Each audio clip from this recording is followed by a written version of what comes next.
Hey guys, so welcome to series 2 of the vlog. It's going to get a bit more intense this time. You've had a little insight into the excitement of my life. Now you're going to really get to experience the exciting minutiae that makes my life so absolutely amazing. Saturday, a pretty big morning in the village. The local vets football team, Riverside Wanderers, are taking on Larkfield Reserves in some kind of cup competition. Riverside, there's a vets game. When I say that, I don't mean like you could take your cat there to get put down.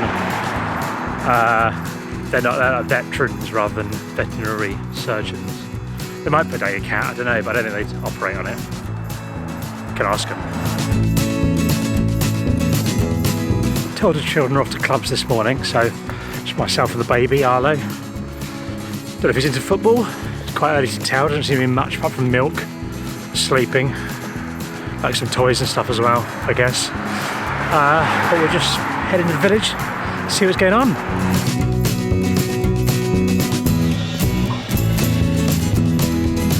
Hello. I'll come over, hang on.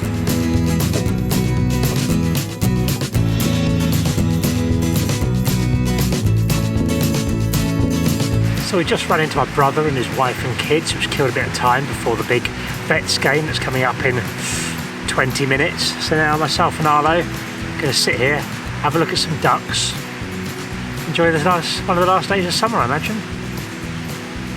Lovely. The big Vets Cup clash underway. Riverside Wanderers are in the purple.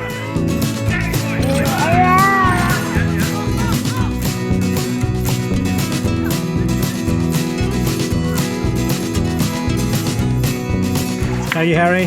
Good, how are you? Harry's turned up. Big game, 0-0 so far. Big game, 0-0. We brought our support squad along. The Amesford hooligan crew.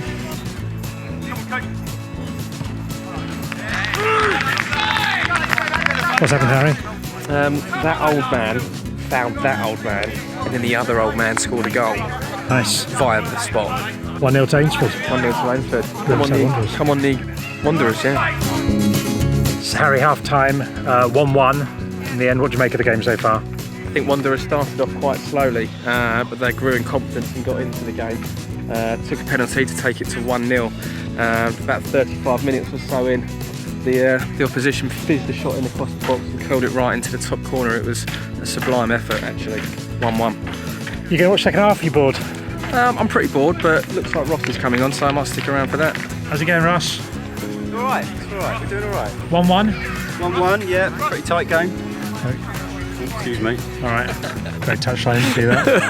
Superb. Mugged off by the players. We pay your wages, mate. Yeah. Don't forget the fans. Here we go, Stephen Feynman. Started well. 1-1. You're doing well, mate. Some lovely throw-ins.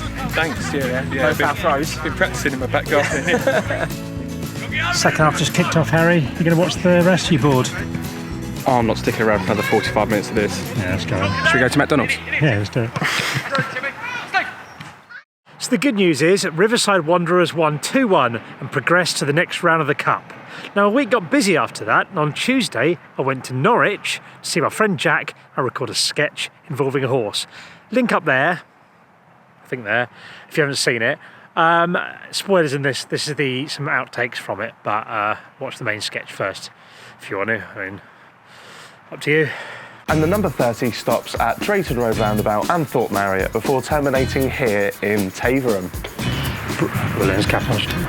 Look, Robbie, I really do not have the kind of time to be... Look, Robbie, I really don't have the kind of time... Look, Robbie, I really don't have time for this today. Can we just crack on, mate? I'm actually done now, mate, all right? I mean, how many other things were you going to say that I had sex with? Horse, dog, kebab. Sorry. She was right there, just shouting it. Just saw her head go. Sorry, mate. Is Alfie Day's erotic fan fiction? Yeah. Just give it a second, maybe, when you do. Yeah. Oh. Bit embarrassing if our Alfie Day's erotic fan fiction doesn't blow away. Cal Freezy's walking past. Honestly, it was a sketch, mate. It's so funny to me. Can you see it, yeah? Yeah.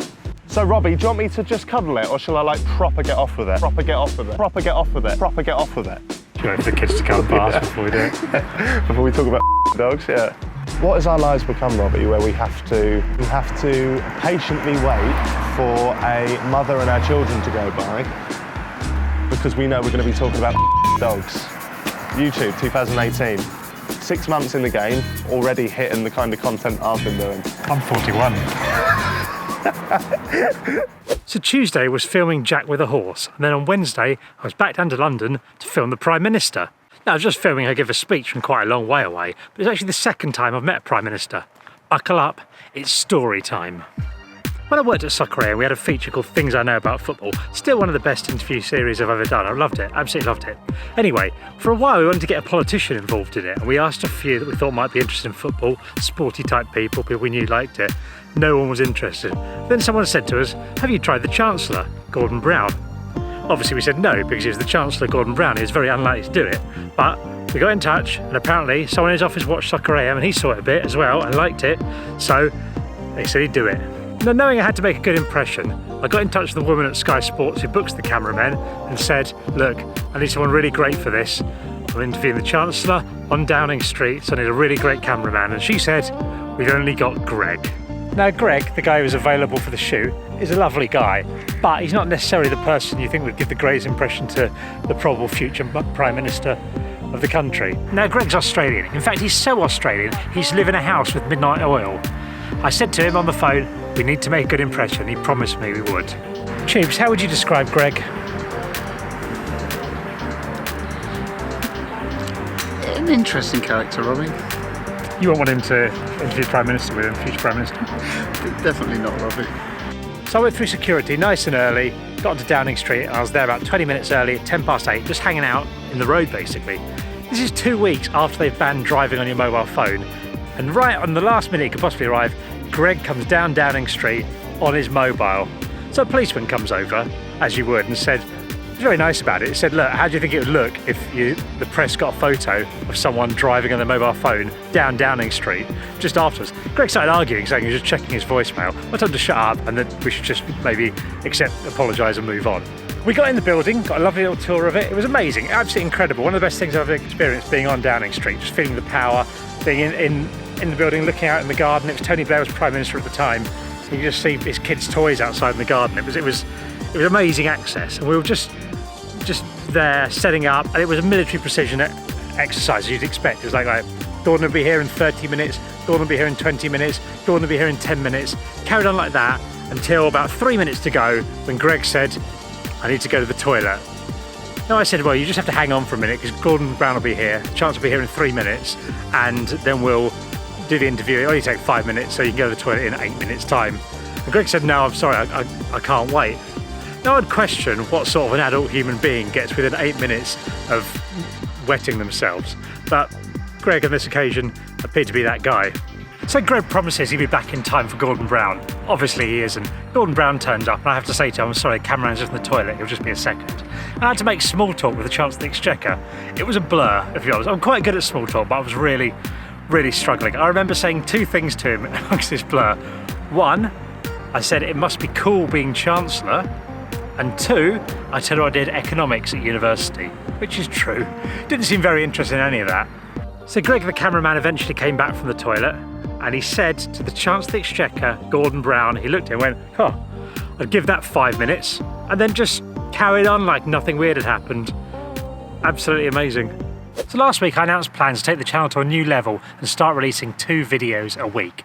Everyone's very kind, they said great things in the comments, were very encouraging. We've gone ahead with that this week, as you may have noticed. However, one viewer was extra demanding. Cassinia, if that's how you pronounce it, wrote, Robbie, please do Vlogtober. I don't know if the YouTube community can survive October 2018 without your Vlogtober. Do 1-minute vlogs if you must. We're addicts, we just need a Robbie fix. Now my first thought when I saw this was, what's Vlogtober? I'm new to YouTube, as you're probably aware. As a result, don't really know much about stuff. However, I guessed it was making a video every single day in October, and apparently that's correct. My second thought was, absolutely not. Are you mental? There's no way I'm making a video every single day in October. That'll take ages, and I'm a little bit lazy if I'm honest. However, the idea had got in my head by then, and I thought about it for a while, and to be honest, I've come up with what I think is quite a good idea for Vlogtober to do every day of the month. My worry is that it's going to be too much stuff and people aren't going to want to see it and unsubscribe, and then I'll be back to 0 subscribers. So let me know what you think, whether you think a video a day, a smaller video, they're not going to be like this, a smaller video a day for a month would be something you'd be interested in. Let us know down below. Thanks for watching. As in line with the new content strategy, there's a new video up on Thursday. It's a dramatic story of a horse and cart crash in Romania. Tune in then, and if you enjoyed this, press the like button. If you disliked it, you can press the dislike button if you want. Whenever that happens, it really makes me laugh, so go on, let me know if you disliked it actively. Thanks, subscribe, bye.